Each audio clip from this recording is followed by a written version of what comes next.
तनकीद हो रही है कि शॉर्ट टर्म रिलीफ दिया है। ये शॉर्ट टर्म रिलीफ नहीं, 2 माह बाद सोलर का बड़ा मंसूबा ला रहे हैं। वजीर आला पंजाब मरीम नवाज का नाम लिए बगैर वजीर आला सिंध को जवाब। कहा, रिलीफ देने पर कुछ लोगों ने बेवकूफ़ी का लफ्ज़ इस्तेमाल किया।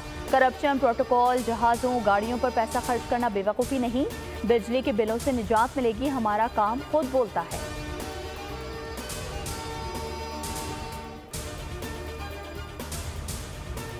और सिंध हुकूमत को विंड और सोलर एनर्जी पर पावर प्लांट लगाने से रोकने वाले अब खुद शमसी तवानाई से फ़ायदा उठाना चाहते हैं। विफाक ने हमें कहा कि पैसे नहीं, मगर बिजली की मद में एक सूबे को रिलीफ देने के लिए रकम कहां से आ गई।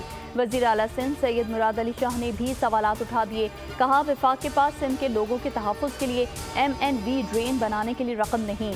MNV ड्रेन पर मौजूद हूँ, यहाँ इसकी खस्ता हालत पर एहतजाज हो रहा है।